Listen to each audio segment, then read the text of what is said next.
오늘 올해 시편 강의 마지막 제1권 마지막 편수인 41편을 시작합니다. 앞서도 말했지만은 시편 41편은 시편 전체 1편부터 150편까지 있잖아요. 그 중에 5권으로 묶었는데 그 중에 1권 마지막을 장식하고 있습니다. 13절까지 있는데 이 13절은 사실은 41편과 관계 있는 것이 아니라 1권 전체를 마무리 짓는 송령이다라고 이렇게 분류하시면 되겠습니다. 그래서 41편은 12절로 구성되어져 있다라고 이렇게 보는 것이 옳겠죠. 1절부터 3절까지는 축복의 말씀, 하나님께서 나를 어떻게 보살펴 주는지 그 이야기를 한다라면 4절부터 10절까지는 탄식을 해요. 이게 이제 현재냐 아니면 과거의 경험이냐 라고 여기서 나눠지는데요. 과거의 경험으로 보면 개인 감사시가 되는 것이고, 그렇지 않고 현재의 애통, 현재의 탄식으로 이렇게 보면 이거는 지금 개인 애가로 이렇게 분류할 수 있다라는 그 말씀입니다. 어느 쪽이 옳으냐라고 했을 때 보는 사람의 관점에 따라서 약간 다른데 사실은 뭐 그렇게 중요하지는 않아요. 그러나 저는 이거 애가로 보는 것이 개인 애가로 보는 것이 옳지 않겠는가라고 그렇게 생각을 해봅니다. 자, 1절은 복되어라 라고 이렇게 이 첫 단어를 아쉬레라고 이렇게 시작을 해요. 이게 시편 1편에서 시작했잖아요. 복 있는 사람은 하고 이렇게 할 때 아쉬레라는 이 단어를 처음으로 쓰는데요. 이 시편 1편을 열었던 그 단어, 첫 단어가 지금 41편에도 지금 첫 단어로 쓰고 있는 거예요. 그래서 시편 1권은 아쉬레로 시작하여 아쉬레 복되다라고 시작해갖고 복되다로 끝맺음하는 셈이다 라는 그 말씀입니다. 왜 이렇게 했을까라고 했을 때 의도가 있는 것 같아요. 이 시편이 워낙 오래된 이 기간 동안 쓰여져 있었기 때문에 이것을 편집하는 편집자가 1권 전체를 하나의 주제로 묶기 위해서 이렇게 편집을 하고 이렇게 배열을 했다고 보는 것이 옳은 것 같습니다. 자, 누가 복 있는 자이며 어떻게 하는 것이 복된 삶인지 가르쳐 주려는 의도로 그렇게 편집했다라고 보면 되겠죠. 근데 약간의 차이가 있잖아요. 1장 1절에서는 굽어지지 않고 진짜 똑바로 주님을 향해서 걸어가는 것이 복이라면 여기서는 사회적인 약자에게 그들을 보살피고 그들에게 도움을 주는 자에게 복이 있다라고 이렇게 얘기를 해요. 한 개인이 가는 그 길뿐만 아니라 공동체 내에 그 공동체의 모든 자들, 약자들까지 그들까지 함께 어떻게 주님을 향해서 똑바로 걸어가야 되는지, 그래서 그들을 어떻게 돕는지 그런 부분에 대하여 이 41편에서 이야기를 하고 있다라는 그 말씀입니다. 하나님과 바른 관계 있는 사람들은 사례가 깊을 수밖에 없어요. 뭐 인간적으로 다른 사람에 대해서 불쌍히 여기는 마음을 가질 수가 있긴 있어요. 있긴 있지만은 신앙의 판단에서 본다라면 하나님과의 바른 관계 속에 있으면 하나님의 마음을 배우기도 하고, 바울이 그런 얘기를 한다고요. 내가 그리스도의 심장을 가졌다. 내가 그리스도의 심장을 가졌다고 그렇게 얘기를 했는데, 예수님의 심장을 가졌다라는 것은 예수님의 그 긍휼하심과 그 마음을 그도 이 세상을 향해 사회를 향해서 드러내는 그 이야기가 거기에 담겨져 있는데요. 그것처럼 진짜 믿음이 있고 바른 관계에 있는 사람들은 정말 모든 것에 대해서 사리 깊게 생각할 수밖에 없다라는 그 이야기를 이 시편들을 통해 가지고 우리들에게 설명해 주고 있습니다. 여기 보면 재앙의 날에 주님이 그를 건지신다고 이렇게 얘기를 해요. 이 잘못 이거 저 해석을 해버리면 선행에 대한 구원 보장이 있다라고 이렇게 암시를 해요. 암시를 하는 것처럼 보인다라는 그 말씀입니다. 선행에 대한 그 구원이 보장된다라고 이렇게 얘기를 하면 그러면 행위 구원인가라는 이 이야기가 나올 수가 있잖아요. 그런데 앞서도 말씀드린 것처럼 하나님과의 바른 관계 속에 있으면 모든 그 지혜가 뭐 사려 기품이 그리고 그 마음 씀씀이가 하나님과의 그 관계 속에 있는 그 지혜로부터 나오기 때문에 자연스럽게 그렇게 행동할 수밖에 없고 하나님께서는 이미 당신의 그 사랑을 그에게 주었기 때문에 그를 구원하고 그 공동체를 구원하는 데에 부족함이 없다라고 이렇게 생각하고 받아들이는 것이 좋다라는 그 말씀입니다. 잠언 19장 17절에 보면 가난한 자를 불쌍히 여기는 것은 여호와께 꾸이는 것이니 그 선행을 갚아 주시리라 라고 그렇게 얘기를 했어요. 왜 그렇게 얘기를 했는가 하니까 뭐 이 율법에 이렇게 보면요, 이 토라에 보면 이 사회적인 약자 뒤편에 항상 하나님이 계신다라는 그 얘기를 한다고요.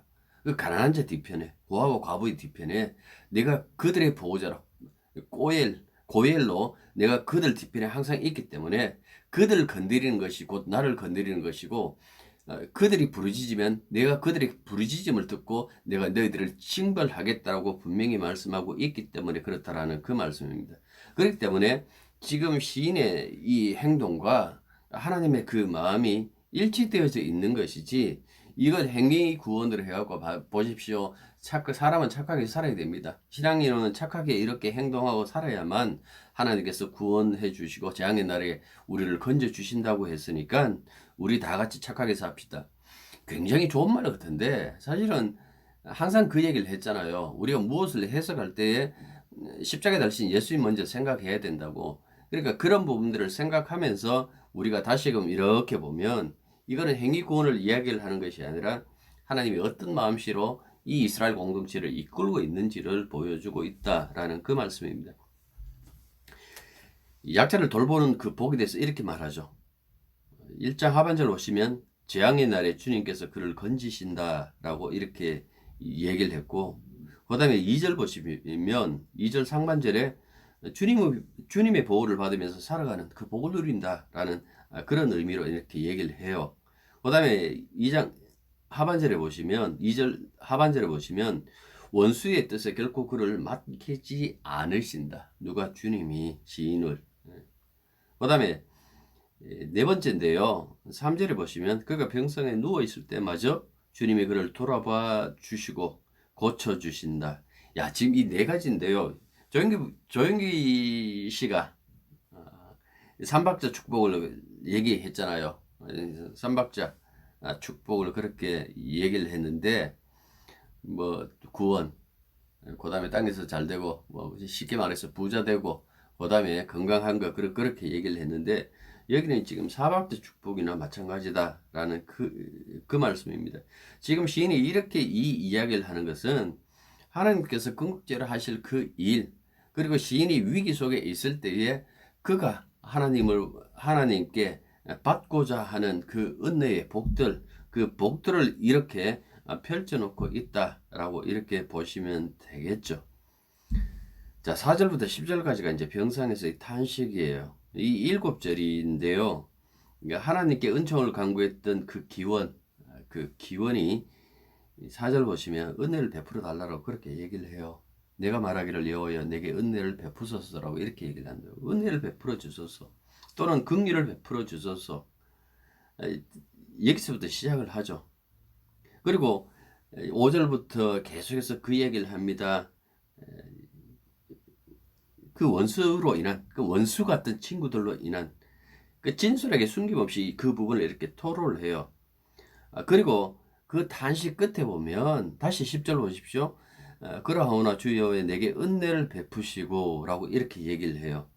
그러니까 이걸 뭐 수미상관이라고 그렇게 얘기를 하는데, 앞에와 뒤를 내게 은혜를 베풀어 달라고 그 이야기로 지금 앞뒤를 맞추고 있다라는 그 말씀입니다. 그러니까 성도의 그 삶이라는 것은 하나님의 은혜를 떠나서는 결코 살아가지 못한다라는 그 부분을 지금 우리들에게 설명해 주고 있는 것이죠. 그러니까 내 힘으로 과연 이렇게 살아갈 수 있을까? 이 세상에, 이 험한 세상 어떻게 살까라는 그 고민과 걱정을 때로 우리는 너무나 심하게 하는데요. 어, 그렇게 하는 우리들에게 그 얘기를 하는 거예요. 하나님의 은혜 없이는 살 수 없더라. 하나님의 은혜와 은혜가 나를 감사적으로 말미암아 나는 살아갈 수 있더라라는 그 이야기를 하는 거예요. 비록 가까운 사람들이 내게 여러 가지 어떤 그 험악한 일들을 벌인다 할지라도 그럼에도 불구하고 나는 하나님의 은혜로 말미암아 살아간다라는 그 이야기를 하고 있습니다. 자, 4절 보십시오. 내가 말하기를 여호와여 내게 은혜를 베푸소서 내가 주께 범죄하였사오니 나를 고치소서 하였나이다. 자, 앞선 시편에도 그 얘기를 했습니다만은 잘못 보면 주님께 죄를 지어서 병인한 것처럼 그렇게 고백하고 있다라고 이렇게 생각할 수가 있어요. 죄로 인해서 병이 세상에 들어왔겠죠. 들어왔겠지만은 그 모든 병을 병자의 죄와 연관하는 것은 어리석은 일이에요. 그렇지 않겠습니까? 그래서 한때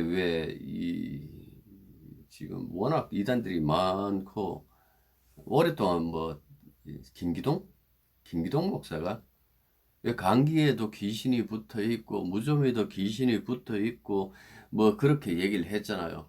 그건 얘기하는 것처럼 그러니까 모든 병과 죄와 상관이 있는 것처럼 이게 무슨 인과율이 있는 것처럼 그렇게 고백하는 것은 어리석은 생각이에요. 결코 인과론에 매몰되어져 있는 그 모습이 아니에요, 시인은. 그런데 왜 죄 고백을 하는가라고 했을 때에 그 앞서서 그리고 앞으로 이야기할 그 불경한 자들, 그 악한 자들 편에 자기는 있지 않습니다. 하나님 앞에 죄인이지 않는 사람이 어디 있는가요? 그러니까 하나님 앞에서 자기의 죄를 본다라는 것은 그분과의 그 관계가 틀리지 않았다라는 어떤 그런 얘기거든요. 그러니까 죄인이라고 고백하고 있지만은 이거는 인생의 연약함을 드러내는 거예요. 그냥 그 인생의 연약함 그렇잖아요. 조금 보이지 않는 그 바이러스에 의해서 우리의 몸뚱아리가 이렇게 무너지는 것을 이렇게 볼 때마다 인간이라는 것이 이렇게 허무하기도 하고 이렇게 연약하기도 하다. 그래서 이 모든 것을 하나님께서 은혜로 간섭하지 아니하시고 하나님께서 개입하지 아니하시면 우리라는 이 인생은 살아갈 수 없다라는 어떤 그런 입장에서 지금 이 이야기를 하는 것이지 죄가 고난의 원인이다. 그러면 예수님이 물론 우리의 모든 죄를 다 지셨지만은 사도들이나 이런 분들의 어떤 그 고난이 항상 그들이 죄와 연관되나요? 아니잖아요. 오히려 복음을 들고 나섰기 때문에 경건하게 살기 위하여 이 여러 가지 그 고난을 받는다고요. 그래서 이 고백은 그 자기 죄 문제와 해결하는 것이 아니라 자기의 죄도 알지 못하는 그래서 남의 허물이나 들여다보고 가장 가까이 있던 그 친구의 뒤통수, 발꿈치 때렸다는 것은 요즘 말로 하면 뒤통수 때렸다는 이야기예요. 그러니까 그렇게 하는 그들과 같이 안음을 고백하기 위하여 나는 하나님 앞에 그 죄인이라는 그 사실을 이야기를 하고 나를 고쳐달라고 그렇게 얘기를 하는 거예요. 5절부터 9절까지 묘사된 원수의 모습은 배신한 친구죠. 김건모 노래에 있는 것처럼 이게 완전히 배신한 그 친구. 특히 9절은 보면 가룟 유다가 예수님을 배신하는 장면에 사용되어요. 예수님이 그 얘기를 해요. 이 시편 41편 9절을 인용하면서 이게 성경대로 된다라는 그 얘기를 한다고요. 그러니까 다윗 시에 나타난 이 친구의 배신의 아픔이 영원한 다윗이잖아요. 예수님께서 영원한 다윗이신 예수님께로 이렇게 이어지는 거예요. 도대체 이 배신한 친구의 악담이 어떤 악담인지 한번 보십시오. 5절 보시면 뭐라고 얘기를 합니까? 그 이름이 언제 없어질까? 친구야 하고 불렀는데 그렇게 서로 좋아하며 그 친구의 이름을 부를 때마다 웃었는데 어떻게 생각한다고요? 언제 이 이름이 사라질까? 6절 보십시오. 병문안 왔어요. 근데 거짓이에요. 꼭 엽기에 그 새 친구처럼 와갖고 네가 잘못해서 그렇더라고 엉뚱한 소리는 했었고.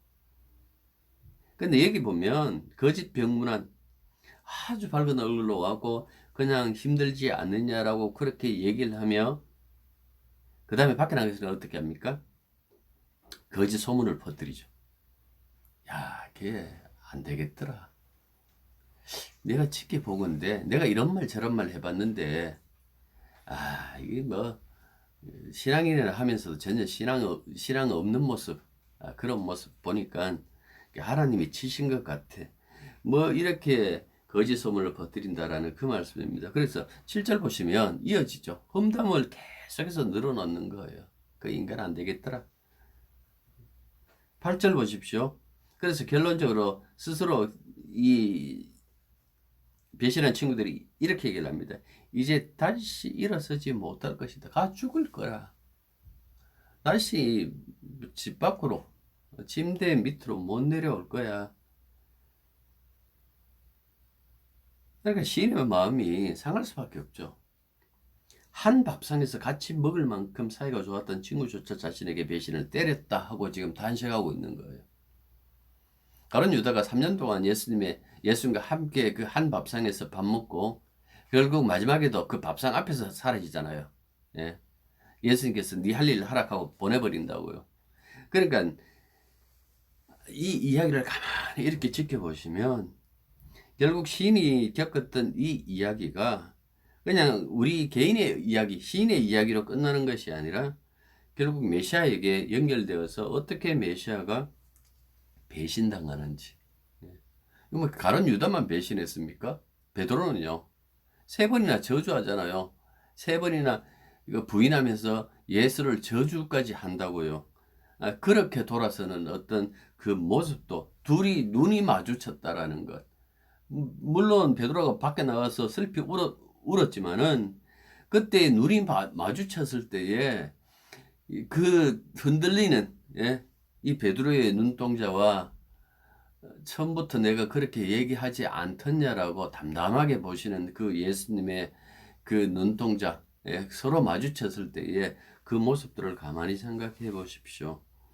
어떻게 보면 이런 말씀 속에서 우리들의 그 모습도 보이죠.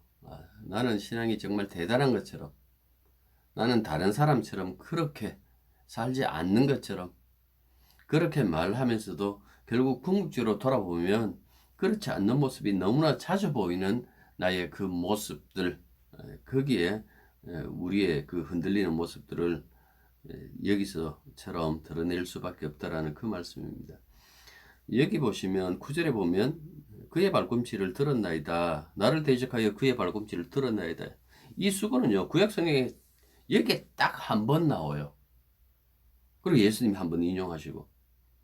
정확한 의미는 알 수가 없어요. 이 유사한 어떤 격언이나 뭐 이런 것들도 없어가지고 뭐 어떤 분들은 발바닥을 상대에게 보이는 것은 모욕적인 몸짓이다라고 이렇게 얘기하기도 하고 또 세번역이나 공동번역을 이렇게 보시면 발길질을 하려고 뒤꿈치를 들었다라고 이렇게 번역을 해요. 아무튼 뭐 어떻든 우리가 여기서 이 구절을 읽으면서 무엇을 얘기하려는지 그것은 알 수 있잖아요. 그게 뭔가 이렇게 배신했다는 거죠. 앞서서 말한 것처럼 좀 속된 말로 배신 때렸다. 그렇게 내가 믿고 의지했던 내 친구가 나를 배신했다라는 그 의미를 품고 있는 것은 분명하다라는 그 말씀입니다. 그래서 이 시인은 친구의 배신을 복수하기 위해 하나님께 자신을 일으켜 달라고 그렇게 기도해요. 그러나 라고 이렇게 얘기를 해요. 그러니까 지금의 상황을 그러나 라고 이 접속사 속에 들어있는 것처럼 그러나 하는 그 순간에 지금 이 일은 주님밖에 해결할 수 없습니다 라는 그 의미가 그러나 속에 있잖아요. 나는 지금 가장 친한 놈까지, 친한 친구까지 나를 배신했으니까 나로서는 지금 할 수 있는 일이 아무것도 없습니다. 그러나 주님은 나의 주님이시니 내게 은혜를 베풀어 달라고 그렇게 얘기를 하잖아요. 그리고 나도 그들에게 대갚을 수 있도록 나를 이렇게 세워 달라고 이렇게 얘기를 해요. 근데 이 부분을 이 랍비 사드야라는 이분은 어떻게 주석을 했는가 하니까, 복수라고 했을 때에 그냥 우리가 생각하는 복수심, 뭐 복수 이런 것보다도 그는 이렇게 얘기를 했어요. 나는 악으로 선으로 복수하겠나이다 하고 이렇게 주석을 달았어요. 여기에다가. 사실 히브리 본문은 복수를 의미하는 낙함이라는 단어가 있어요. 근데 낙함이라는 단어를 쓰지 않고 완성하다 혹은 보상하다라는 그 의미를 지니고 있는 샬람이라는, 샬롬하고 비슷하죠. 샬람이라는 그 단어를 지금 사용하고 있어요. 그래서 이 시인이 주님처럼 바울처럼 원수를 사랑하고 선으로 악을 이기겠다는 그 결구로 봐야 되는지, 아무튼 그 의미가 다양하게 여기에 담겨져 있는 거예요. 그건 단순히 복수하겠다는 그 기원이 아니라 보상의 기원. 그냥 주님 나를 이렇게 나를 완전케 해주시면 저들에게 복수하는 것이나 마찬가지지 않겠느냐라는 어떤 그런 의미도 여기에, 오히려 그런 의미가 더 여기에 깊이 담겨져 있다라고 이렇게 봐야 돼요. 탄원시 혹은 뭐 애가 이렇게 보면 일반적으로 그렇듯이 마지막은 항상 보면 그 승리에 대한 그 확신, 그 운명이, 자기의 운명이 대전환하는 그것으로 막을 내리는데, 여기서도 역시 마찬가지예요. 어떤 그러나 하면서 그 변화하고 대전환하는 어떤 그 운명에 대한 새로운 어떤 그 운명을 얘기를 하고 있다라는 그 말씀입니다. 그래서 11절부터 이렇게 보시면 내 원수가 나를 이기지 못하오니 라고 이렇게 얘기를 했어요. 왜 이렇게 얘기를 할까? 이기지 못한다라는 것은 더 정확하게 번역하면 기뻐 날뛰다 라고 이렇게 번역할 수 있어요. 나의 원수들이 기뻐 날뛰지 못한다. 네. 왜? 주께서 나를 기뻐하시는 줄을 내가 알았나이다. 그들이 기뻐하고 날뛰는 것이 아니라 주님이 나를 기뻐하시고 나를 사랑했기 때문에 12절 보십시오. 주께서 나를 온전한 중에 붙드시고 영원히 주 앞에 세우신다라고 그렇게 얘기를 했잖아요. 주님의 그 기쁨이 개입하니까 저들은 기뻐 날뛰지 못하고, 오히려 이 시인이 일어나 영원히 주 앞에 서 있는 그 모습을 우리들에게 보여주고 있다라는 그 말씀입니다. 여러분, 이 이야기를 예수님의 그 죽음과 부활과 이렇게 연관시켜 보십시오. 그가 죽음에 있을 수 없다는 그 히브리 저자의 그 고백처럼 주님께서 이렇게 세우시잖아요.